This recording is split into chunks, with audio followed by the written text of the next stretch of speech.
Thank you, Tanis. We did steal her at my school. She's teaching with me down the hall, so yeah, it's great. My name is Amanda Sanders. I have been a teacher for 29 years. This fall, we'll start year 30, baby. Getting ready to retire, hopefully. Probably not, but that's the goal. I'm here to talk about public education, and not just education, public education. Over the years, I've watched a decline in public school funding, but an increase in charter schools and private school funding with no strings attached. This was done under the guise of school choice, that's what they say. The thing is, in our county, we already have school choice. We have 4 amazing school corporations. We have school choice. So when they say you need more choices, we don't.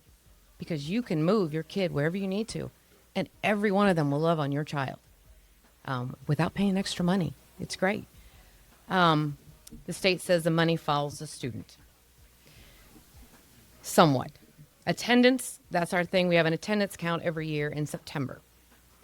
But the problem is if a kid goes to a charter school, the charter school can close at any time because they have no regulations as such. So if that charter school closes, guess where the kid goes? Back to public school. Did we get that funding? No. The charter school got the funding. We now have to educate that kid, even though we didn't get the funding. So it's a guise. It's just, it's inappropriate. It's not okay.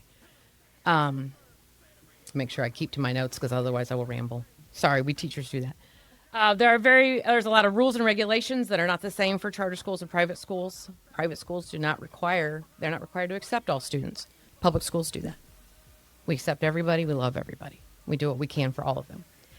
Public schools are held accountable to your community, to your state. You have elected school boards for the most part. Okay, so if something's not being done right, we as voters can change that. Charter schools, private schools, they're run by a corporation sometimes and things like that. So that's what they're accountable to. They're not accountable to us. Then there's a fun thing called vouchers. You've heard of vouchers. Now, usually vouchers are a good thing. When my daughter went to daycare vouchers helped families that couldn't afford daycare. But in public school, vouchers are given. It's the money that follows the student. So now there is no income requirement. So no matter how rich you are, you can get a voucher for your kid to go to private school. So you're taking public school money to your private school. And the majority of the time, these people were already sending their kids to the private school. So you're giving money to these private schools. And so your local schools lack that money. And that brings us to today. We had SEA 1 passed last year, Senate Bill 1. Thank you. It's terrible. Don't worry, I've told my legislators many times how bad it is, and they don't like talking to me anymore. No joke. Supposedly, it was under the guise of, hey, we're cutting property taxes. So, did anybody get a property tax cut? A little bit. What happened when that happened? We lost funding. It cut funding for public schools, your police departments, your fire departments, and your city.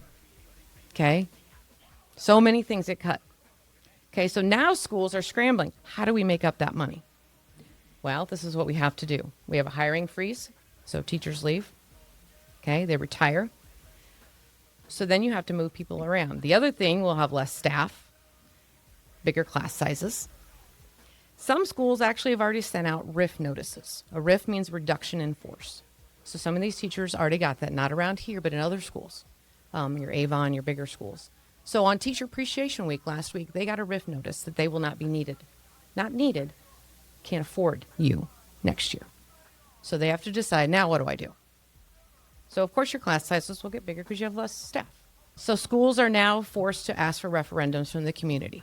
So now you're going to be asked in some areas, please give us more money. And people don't want to do that because your property taxes are supposed to cover that.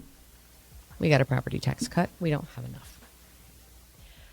So our local taxes may have to increase to make up for that funding loss. The city department, the police department, the fire department, because we need those things to work. If we don't have funding, they don't work. So when I talk to my legislators, they tell me education funding increased. You know where it increased? Charter schools.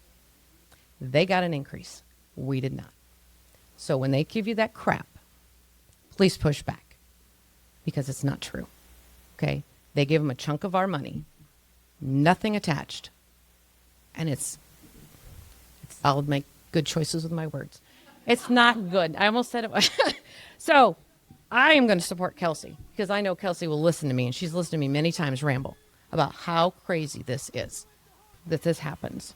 So she listens. She wants to help our community because they are not. And I am done talking to them. Thank you.